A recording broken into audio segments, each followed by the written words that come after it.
Hi, Anastasia. Good to see you again. Hi, Mike. Yeah, thank you for inviting me back to your channel. No, your last video was so popular, we had to have you back. And of course, we're massive fans of UK Hired and everything you guys are doing. I know that you've got some fantastic news and updates to share with us, and we're really pleased to have you here sharing your experience about the different ways that international students can come and work and stay in the UK, and looking forward to hearing your thoughts, which are unique because you've used them both as an international student and to develop, your fantastic product as the founder of UK Hired. So really looking forward to this interview. Yeah, thank you so much. So, for those who don't know me and haven't seen the last video that Mike and I did last year, so my name is Anastasia and I'm from Russia. I came to the UK to study. So, I was like an international student for a long time. But then I switched to startup visa myself and launched a platform that helps overseas job seekers find a job with visa sponsorship in the UK. So it's like our platform is for both like international students and also like foreign professionals. So yeah, I'm sure like most of you watching Mike's channel would be interested in this. And basically, the new updates that we launched is the visa points calculator. So as you know, like I think we should start by discussing skilled worker visa because like that's the main kind of route, or like it used to be known as the tier two visa, and that's what people were looking for after graduation. So basically, the skilled worker visa, it allows you to work in the UK, right? Like, so you have to have like a sponsor and a job that qualifies for the visa point system. And what we did at UK Hired is that we like really simplified the visa points calculating process because essentially getting this visa is not as hard because like there are certain rules that you have to follow, but like once you know the system, it's not that hard. It's not that difficult. So what we do at UK Hired is like we simplify it and we give you like a technical solution. So you can simply search for like a company name, for example, and you can like immediately see if the company has a sponsorship license to hire overseas workers. Then you can also type in your salary and see how your salary qualifies. Because with the new visa points system, you have to score like 70 points, and those points are calculated by you have to satisfy some mandatory rules and also some tradable rules. So basically, long story short, like we incorporate all of this, and we give you like a calculator where you can just like put in your data and like see how it's going. But also it's a job board, and like with every job vacancy that we have on the website, you can see how you calculate, like how you what kind of points you can get for that visa. So I think it's like a really useful like tool for everyone, but also in particular those people who hate, reading all the rules and like doing it all by themselves. Yeah, we just like simplify it all. Yeah, I mean, definitely the points-based calculator is brilliant. I was really pleased to when you originally released it a couple of months ago, and I went through that with you. I just thought, wow, this makes everything so simple. Because as you well know, one of the most confusing things for students and the reason why a lot of job sites, for example, like Indeed, like LinkedIn, it doesn't work because it doesn't give you that type of information. Employers aren't going to be giving you that type of information. I think from my recollection, only PwC, they are the only company who will actually clearly, explicitly state whether they sponsor or they do not sponsor for that role. So it's just really something that helps you just get to the vacancies faster, and also take out the difficulty in figuring out, is it right for me, is it not right for me? Yeah, exactly. So yeah, I think like information is power, That's why I actually wanted to discuss like all different visa options for international students because as an international student myself, I remember like how much, you know, pressure I was under like when I was looking for different options after like after graduating. And for me, I decided that I wanted to go with the startup visa and launch my own business, but I know that like it not might not be the route for everyone. So yeah, like today we wanted to discuss the different visa options, and as we've mentioned, there's like a skilled worker visa, and I think this is like one of the mainstream and like well-known ones. But also there are some other types. So like with the startup visa, for example, right? It's a brilliant visa for anyone who wants to launch their business and who are first business owners. So all you need to have, like, you don't need to have any funding, like you don't have to have like lots of money, you know, like to launch your business. You can actually get support from the endorsing body. So all you need to have is like a scalable business solution, like an innovative idea. And there are different types of sponsors. So if you're an international student, I think that most universities nowadays like offer this startup visa sponsorship. But even if your university doesn't offer that, you can go to like other endorsing bodies like Innovate UK, and like there's a massive list of different sponsors on different kind of like industries. So like your startup can be in anything, like as long as you have like a good idea, you can apply for that visa route. The only downside of this visa route is that it's only available for 2 years, and that it doesn't lead to settlement. So that's one option that you have to kind of keep in mind. So that you have to, like, after you get that visa, you have to switch to another one at some point. And it could be an innovator visa or like a different type of visa. But yeah, like for example, like I got sponsored with my university. I did my master's at UCL, and then UCL helped me launch my business and like endorse me for this visa, and continues to provide lots of support and resources. And that's been an incredible journey. So yeah, for anyone who wants to find out more about like my personal story, I'm sure Mike can leave a link to the video that we used to, that we did like last year. But yeah, that's the startup visa. Yeah, with the starter visa is really interesting in that when it came out, it was something that people didn't really understand. The main hurdle really for that is getting a business plan together. But I Yeah. feel that there are much more resources available to help people to do that. We'll put a card up just if you want to go over. Anastasia really well just explained her entire story, the journey, the fear, and then getting it, going back to Russia, coming back. I can still remember the story. And something which is quite interesting about the startup visa, and this is very new, is the fact that potentially it can be linked in with the graduate route visa. And there is the potential for somebody to use the graduate route visa, to use those 2 years to actually start a good business, then to find an endorsing body and move over to a graduate route visa, and then kind of move onwards and upwards with that. So it's a really great visa. And I think the main mistake that I see students making is that they leave it too late in terms of thinking out their business plan and what they want to do. And Anastasia in the other video, she explained it really well in the sense that you thought about the problem for a long time. For a couple of years, you had a really good idea, you fleshed it out, you did your research. So when it came time to delivering your business plan, it was clearly a good idea with a good market. So yeah, fabulous visa. Yeah. So I think like if you have like a business idea, it's like really worth trying, or at least it's like worth speaking with your university business advisor and to explore this option further. But I do understand that it might not be for everyone, and this is quite like a lonely journey. I think we touched on that as well, like in the previous video. So yeah, like if you're not interested in that one, I think the most exciting option right now is the graduate route, right? So the new graduate route was launched on the 1st of July, so just a couple of days ago. And I'm personally like I'm not eligible for that visa, but I'm still so excited that that they brought it back, because the UK government used to have like a similar kind of like visa option, and I think it was cancelled like in 2010 if I'm not mistaken. Yeah, but basically this is like a brilliant option. It allows you to stay, so if you studied in the UK, if you did your bachelor's or master's or PhD, or I think even if you did your A levels, you still qualify for this.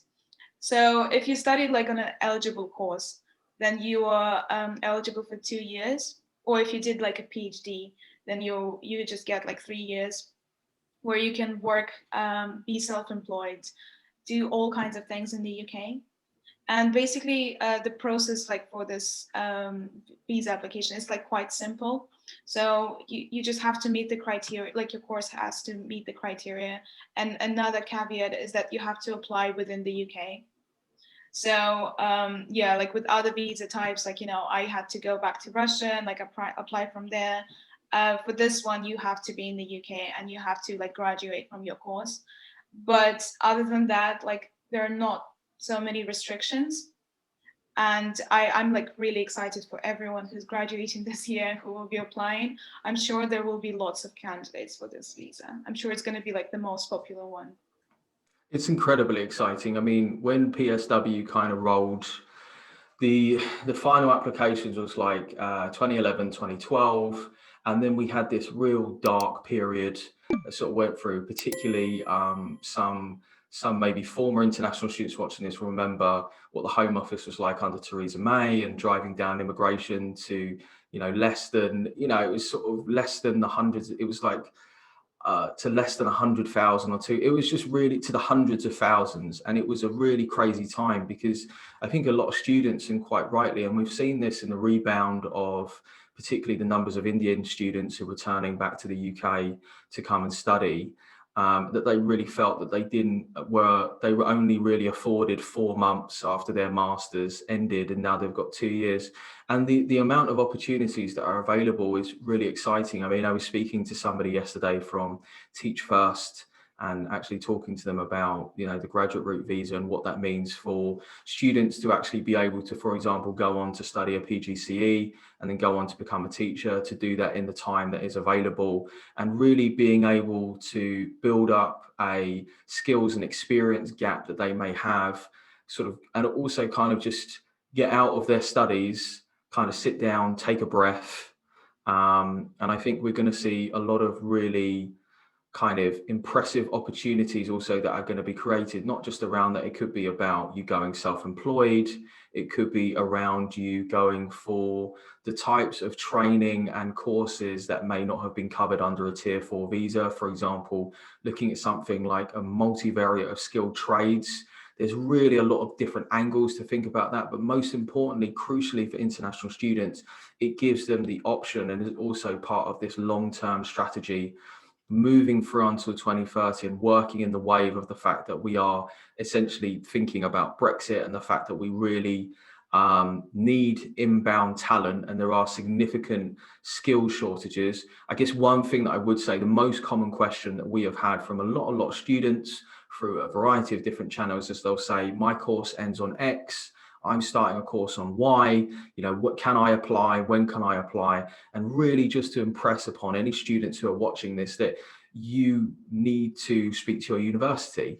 And also the Home Office is releasing rolling dates as they go forward. So they're already talking about, July 1st was the start, and there's the £700 fee plus the immigration health surcharge. But there is so much to be excited about, just in terms of the fact that it gives you the opportunities to explore, to use services like UK Hired, like Job Ready English, and just to get informed and feel like you're not waking up and the days are just ticking down and you can hear that clock really loudly in the background. Yeah, exactly. I agree with you. And also, I just think that, like you said, it gives you so much freedom and kind of lifts the pressure, right? Because the other visas that we discussed, like the skilled worker visa and the startup visa, they are great options as well. And but the thing is, like they also kind of like, they're a bit like tricky. Like you have to know exactly what you're looking for and you have to have like an exact plan, right? Because like for example, if you're getting like visa sponsorship through an employer, then you will be committed like to, at least like a couple of years with this employer, and your visa depends on it. So if you decide to quit your job, then it means that you also have to leave the UK, right? Or for example, with the startup visa, you have to be ready to launch your business. And there are like so many different like restrictions and like conditions. And with this graduate visa option, as you have the time to explore like what kind of thing you want to do, and also get the work experience needed to apply for a skilled worker visa, for example. It's like, right, you can have an amazing education, but at the end of the day, like employers are looking for work experience. So yeah, and when you're fresh from the university, like you might be a bit confused about what you want to do in life, and you want to explore different options. So yeah, I'm really excited about this visa. Yeah, and like you touched upon the talents and the skill shortage in the UK, and I think it's worth mentioning that there is like another less explored visa type, which is a global talent visa. I think it's yeah, I don't know that many people who talk about this visa type, to be honest. And I think that like most assume that it's only for like professionals, sports people, or like like musicians or that kind of stuff. But actually this visa is like quite good, and like you don't have to be an established talent. You can also be qualified as like a promising talent. And I think if like some of the international students want to apply for this, they will have to go through like this promising talent route. But yeah, like basically this visa, like you receive it like for 5 years, and this is also like the quickest route to settlement. And what you need to have is like you need to be endorsed by one of the bodies, and you have to be recognized as a talent in like academia research, in arts and culture, or in digital technology. So for example, if you're like an international student studying like at university, but you're also like doing some coding, like for example, right, like you're studying IT, you're doing some coding, you have like some background, you can apply for endorsement. Or if you're in the more creative industries, again, like that might be like a great option for you. And this visa also allows you to be self-employed, or to be working for someone else, and it gives you like lots of different options as well. But I know that like it might not apply to everyone, but I still thought that like it would be useful for people to at least like find out about this route and like read more. And who knows, like it might apply to you, because like if you qualify for this visa type, it's an amazing visa as well. It gives you like so many different opportunities. Yeah, the global talent visa is really interesting. Again, it sort of I think it kind of came into effect in about 2018. It was one of the UK government's way of kind of saying, it was really in response to industry, when industry was saying we really need a way for the best talent to be able to come here and it has to be easier. Interestingly enough, so this hits a kind of an underappreciated segment of international students who are maybe who have 3 to 5 years working experience. They have saved the money. They have realized they don't want to stay in their home country. So they come to the UK to study a master's, to do further studies, and then they want to transfer those skills, which they have, over to the UK. A good example of this visa, for example, for digital technology, is the Technation visa. So I was discussing this with a young American lady, just to kind of give you an idea, sort of mid to late 20s. She's had some good experience in technological companies in the US. She's come over here to start her master's. She came to us for a consultation, and we started talking about the Technation visa because it is actually getting easier to apply for this. Initially, I think there was an initial tariff of, certainly for the Technation visa, of 2,000 slots per year, and it was vastly undersubscribed, and it was really being pushed.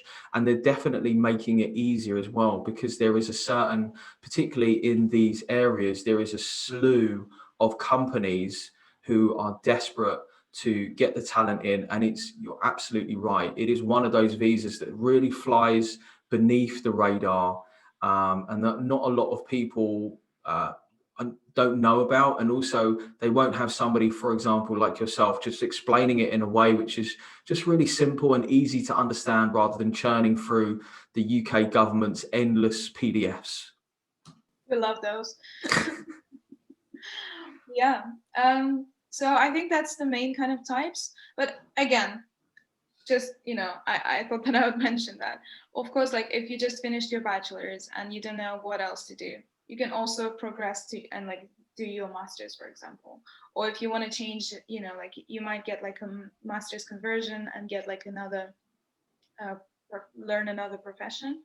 That's also an option, and I know lots of people who do that, because again, like a master's degree gives you like an advantage when you apply for jobs after this. But I think most people who are watching this, they know how to get the student visa, so they probably don't need much help on that. Well, look, thank you so much for that really quick roundup. I'm sure that we'll be having you back again for a next installment. So just finally, how can people find you? Where can we go? What can we do to sort of learn a little bit more about UK Hired? Yeah, so once again, thank you for inviting me, and I hope that people found this video useful. I know that if I found this like a couple of years ago when I was like confused with options, I would be really grateful. So yeah, you can find me, well, the website is called ukhired.com. So it's quite simple. And then you can find us on social media, on LinkedIn and Facebook, just simply UK Hired. And if you want to talk to me about, a skilled worker visa, startup visa, or any issue really, you can email me at anastasia@ukhired.com. Yeah, and if you're interested in my story, then like go to the other video that Mike and I did last year. Yeah, brilliant. We'll have all those links down in the description below, including a link to UK Hired and also a link that talk from the UK government talking about each of those visas. Thank you so much. Thank you so much, Mike. Bye-bye.